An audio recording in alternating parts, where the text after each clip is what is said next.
Hello दोस्तों, क्या हाल चाल है आप सभी के। मैं हूं आप सभी का दोस्त and host Sahil Kapoor. And दोस्तों, आज की इस वीडियो में मैं बैटल करवाने जा रहा हूं Banton versus Thor, Shaktimaan versus captain Marvel and iron man versus Shiva के बीच में। तो यस, आज की ये वीडियो काफ़ी ज़्यादा इंटरेस्टिंग होने जा रही है आपके लिए, अगर आप भी एक इंडियन सुपर हीरो फैन हो या फिर मार्वल या फिर डीसी के सुपर हीरो के फ़ैन हो। हाँ, इसमें डीसी के सुपर हीरो नहीं है, बट कमेंट बॉक्स में आप डीसी के सुपर हीरोज़ का भी जिक्र कर सकते हैं इनके अगेंस्ट में या फिर कंपैरिजन के लिए एज अपोनेंट। तो अगर आपको करना है तो आप कर सकते हैं। नाउ अभी के लिए तो इन्हीं की बात करते हैं जो यहाँ पर कुछ है हमारे पास कैरेक्टर्स। तो now without wasting any more time, let's get started.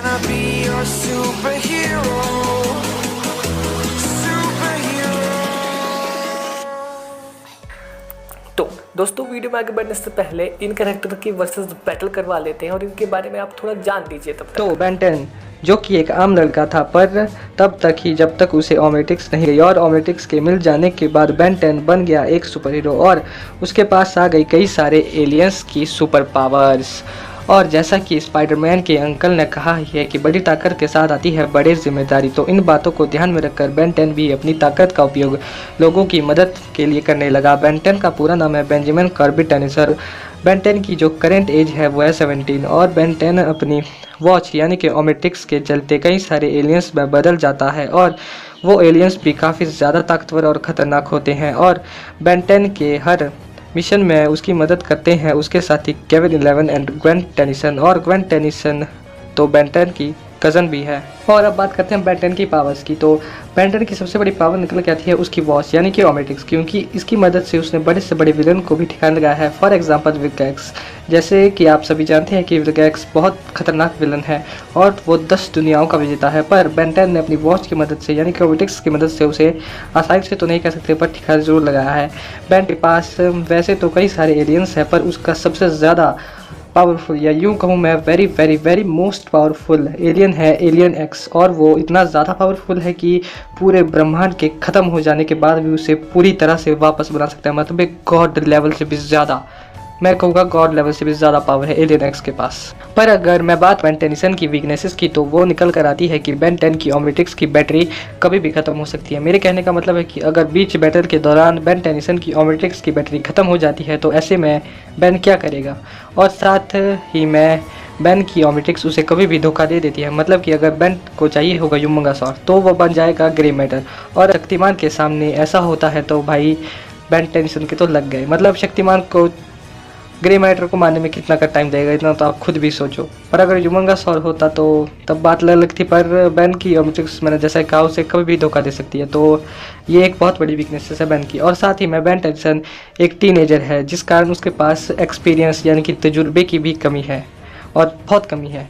तो अब हमने बहुत कुछ जान लिया बेन टेनिसन के बारे में और उसकी पावर्स एंड वीकनेसेस के बारे में। तो अब बढ़ते हैं हम हमारे राउंड 2 की ओर, जहां हम जानेंगे शक्तिमान के बारे में। सो थॉर जो कि है गॉड ऑफ थंडर, यानी कि थॉर एक गॉड है और एक गॉड होने के नाते हम ये मान सकते हैं कि थॉर इमॉर्टल है। और थॉर के पास है कई सारी पावर्स है, जैसे कि ये super human speed, super human strength, fast regenerating, healing factor, super durability. Thor एक जगह से दूसरी जगह बहुत ही आसानी से पलक झपकते ही पहुंच सकता है, या यूं कहे थॉर एक प्लेनेट से दूसरे प्लेनेट तक बहुत जल्दी पहुंच सकता है, क्योंकि उसके पास है टेलीपोर्ट होने की पावर और वो अपने वेपन स्टोन ब्रेकर की मदद से आसानी से टेलीपोर्ट हो सकता है।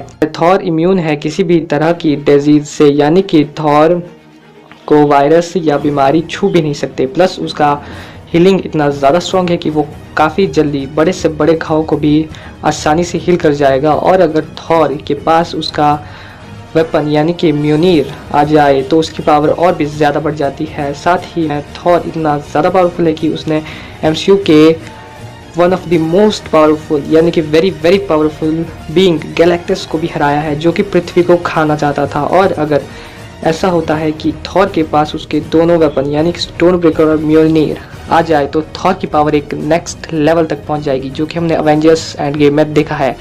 प्लस थॉर काफ़ी ज़्यादा मार झेल सकता है और इससे हमें उसके कितने ज़्यादा ड्यूरेबल होने का पता भी चलता है। और थॉर के बारे में एक मज़ेदार और ख़तरनाक बात यह भी है कि जैसे जैसे थॉर की उम्र बढ़ती जाती है, यानी कि वो जितना बूढ़ा होता जाता है, उसकी पावर्स उतनी ज़्यादा बढ़ने लगती है। मतलब उसकी उम्र के साथ उसकी पावर्स भी बढ़ती है। ये बहुत ही खतरनाक बात है उसके दुश्मनों के लिए। सो अब हम बढ़ते हैं हमारे दूसरे राउंड की ओर, जिसमें हम देखेंगे शक्तिमान की powers and weaknesses. So friends, शक्ति वीक कर देगा। हाँ, हमें पता है कि जो थॉर है वो गॉड लाइक ड्यूरेबिलिटी होल्ड करता है, क्योंकि वो गॉड ही है। पर जैसा हमने देखा था कि न्यूट्रॉन स्टार की एनर्जी को उसने सह तो लिया था काफ़ी देर तक, बट फिर वो ऑलमोस्ट नॉकआउट होने ही वाला था। पर उसको फिर हील किया गया एक्सटर्नल पावर सोर्स यानी कि स्टोम ब्रेकर के द्वारा। अब हाँ, बैटल में भी वो हीलिंग के लिए स्टोम ब्रेकर का यूज़ कर सकता है, पर कहीं ना कहीं जो बेंटन है, अगर उसने अपने सबसे पावरफुल एलियन एक्स का यूज़ कर लिया तो भाई उसके सामने तो यार उसके सामने थॉर नहीं टिक सकता। ये ऑब्वियस सी बात है, ये हम आप जानते ही हैं। तो कहीं ना कहीं इस बैटल में होगा ये कि 10 में से 5 बार यहाँ बेंटन जीतेगा और 10 में से 6 बार यहाँ थॉर जीतेगा। तो कहीं ना कहीं जो थॉर है उसके जीतने के चांसेस ज़्यादा है बेंटन के अगेंस्ट में, क्योंकि काफ़ी बार ऐसी पॉसिबिलिटीज़ क्रिएट होंगी जहाँ पर जो ओमेट्रिक्स है उसकी बैटरी लो हो जाएगी, कोई एलियन सपोर्ट नहीं करेगा लाइक एलियन एक्स की तरह, या फिर जो थॉर है वो बेंटन के उसी एलियन रूप को नॉकआउट कर देगा और बेंटन के ट्रांसफॉर्म होने से पहले जो बेंटन है वो नॉकआउट हो चुका होगा। आपका क्या एक क्लियर ओपिनियन आप बता सकते हैं कमेंट बॉक्स में। इसको पीपल्स चॉइस पर ही छोड़ते हैं, आप बताओ कमेंट बॉक्स में। नेक्स्ट बात करते हैं शक्तिमान वर्सेस कैप्टन मार्वल की। तो जैसे आपने और जहां हम जानेंगे शक्तिमान के बारे में और उसकी पावर्स एंड वीकनेसेस के बारे में। शक्तिमान ने अपने पांचों एलिमेंट्स को पूरी तरह से काबू में कर लिया और इसी वजह से शक्तिमान बन चुका है एक सेल्फ मेड सुपर हीरो। और शक्तिमान के अपने पांचों एलिमेंट्स यानी कि चक्रास को काबू में कर लेने के कारण शक्तिमान एक इन्फिनिटी स्टोन के जितना पावरफुल बन गया है, क्योंकि शक्तिमान के पास है एनर्जी चक्रा और इसके चलते शक्तिमान को मिलती है कई सारी पावर्स जैसे कि super speed, fast energy, healing factor, force field और फ्लाइंग पावर। शक्तिमान लाइट की स्पीड आसानी से पकड़ सकता है। शक्तिमान अपने दुश्मनों से बचने के लिए अपने आसपास एक फोर्स फील्ड को बना सकता है और वो भी काफ़ी ज़्यादा मजबूत, और उसकी हीलिंग इतनी ज़्यादा फास्ट है कि वो अपने आप को कुछ ही सेकंड्स में हील कर सकता है। शक्तिमान के पास है क्रिएटिव चक्रा, जिसके चलते शक्तिमान के पास आ जाती है टेलीपैथी की पावर, और साथ ही में शक्तिमान इसी वजह से अपने शरीर के साइज़ को काफ़ी ज़्यादा बड़ा भी कर सकता है और काफ़ी ज़्यादा छोटा भी, लाइक एटमैन के जैसे, पर उससे कई गुना ज़्यादा बेहतर। और यहाँ मैं आपको एक बात बता दूँ कि शक्तिमान 5 एलिमेंट्स जैसे कि पानी, आग और बिजली से भी हार्म नहीं हो सकता, क्योंकि शक्तिमान को पावर्स तो इन्हीं 5 एलिमेंट से मिलती है, तो इससे शक्तिमान को कुछ नहीं होगा। शक्तिमान के पास है साइकिक चक्रा। शक्तिमान को कई सारी पावर्स साइकिक चक्रा से मिलती है, जैसे कि शक्तिमान किसी का भी माइंड रीड कर सकता है, किसी को भी आसानी से सम्मोहित यानी कि हिप्नोटाइज करता है। उसके सामने वाला चाहे कितना भी ज़्यादा शक्तिशाली हो, पर शक्तिमान उसको माइंड को भी आसानी से कंट्रोल कर सकता है और सिर्फ एक ही जगह में खड़े रहकर बिना हिले डुले किसी को भी राख बनाने का दम रखता है शक्तिमान। शक्तिमान के पास है अंतहीन यानी कि लिमिटलेस पावर। शक्तिमान के पास है सुपरमैन के जैसे लेज़र बीम और बहुत ही पावरफुल लेज़र बीम।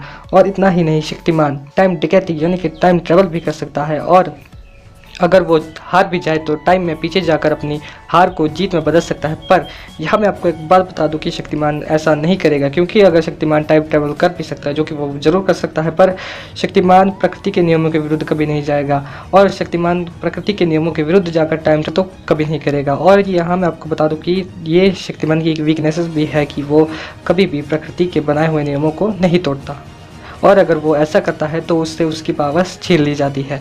और वैसे तो शक्तिमान की कोई बड़ी वीकनेसेस नहीं है, पर शक्तिमान की एक बहुत बड़ी वीकनेस है पापमणि। जैसा कि मैंने पहले भी आपको कई वीडियोस में बताया कि पापमणि शक्तिमान के लिए बहुत ज़्यादा घातक है। ये शक्तिमान के लिए उतनी ज़्यादा घातक है जितना कि सुपरमैन के क्रिप्टोनाइट। तो आप अब तो समझ ही गए होंगे कि अगर पापमणि शक्तिमान के सामने भी आता है तो वो सारी शक्तियाँ चूस लेगा शक्तिमान से, और शक्तिमान सिर्फ साधारण इंसान बन के रह जाएगा। तो ये एक बहुत बड़ी वीकनेस है शक्तिमान की। पर शक्तिमान के पास है एनर्जी चक्र, जिसके चलते शक्तिमान को मिलती है बहुत सारी पावर, जैसे कि शक्तिमान के पास है सुपर ह्यूमन सेंस। यहाँ मैं सुपर नहीं कहूँगा, मैं कहूँगा पीक ह्यूमन सेंस, क्योंकि शक्तिमान के पास इतनी ज़्यादा पीक ह्यूमन सेंस है कि वो एक बड़े से बड़े ग्रह को भी पीछे से फाड़ने का दम रखता है, और वो भी बड़ी आसानी के साथ। और अपनी लाइट स्पीड के चलते शक्तिमान मल्टीवर्स को भी ट्रैवल कर सकता है।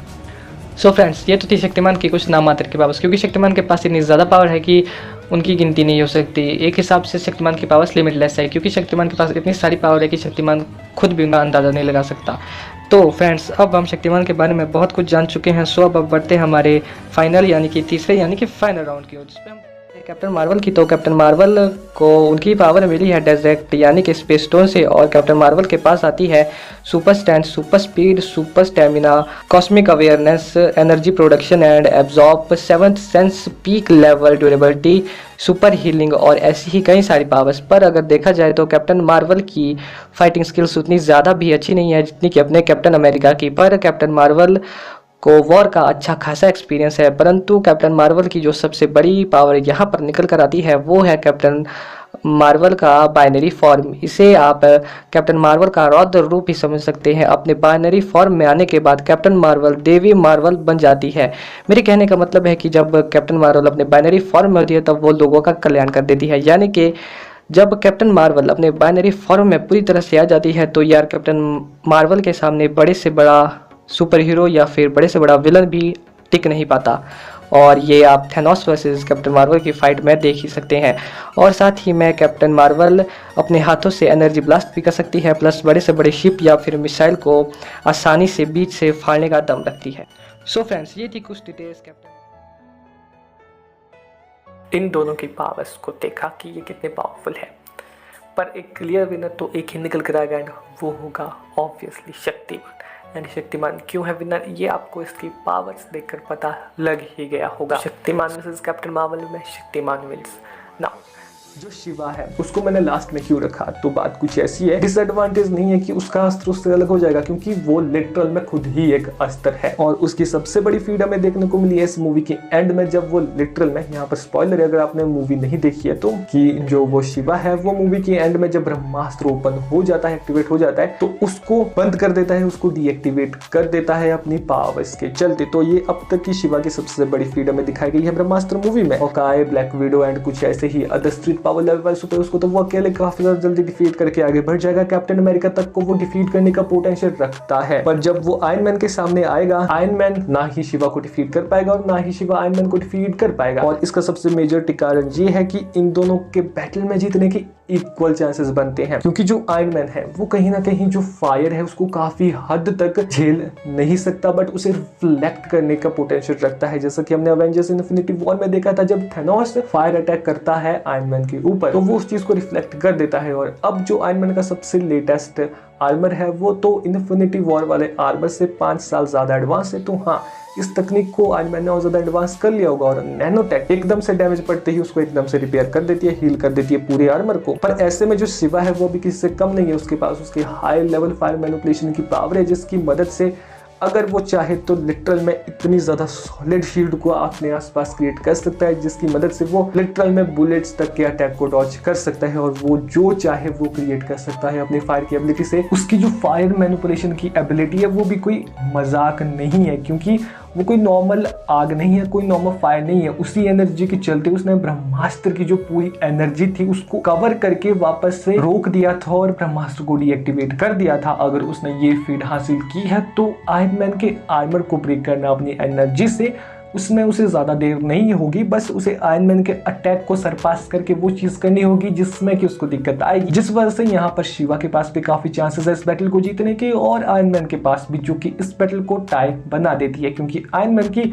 कुछ ही मिसालें, कुछ ही वेपन्स अगर सटीक लग गए शिवा पर तो वो वहीं पर नॉकआउट हो जाएगा। और अगर शिवा की स्ट्रेटेजी भी काम आ गई, उसने किस तरह के आयरन मैन के आर्मर को ब्रेक कर दिया, तो आयरन मैन भी ज्यादा कुछ वीडियो में नहीं। अगर आपको वीडियो पसंद है तो उस वीडियो को लाइक शेयर कर देना। मैं मिलता हूँ आप सबसे नेक्स्ट वीडियो में, तब तक आप कमेंट बॉक्स में बताओ कि शिवा वर्सेस आयरन मैन की जो ये बैटल हुई इसके लिए आपका ओपिनियन क्या था। बी श्योर आप कमेंट बॉक्स में मुझे बताना। सुनाओ, मिलता हूँ मैं आप सबसे नेक्स्ट वीडियो में, तब तक goodbye, take care and bye bye.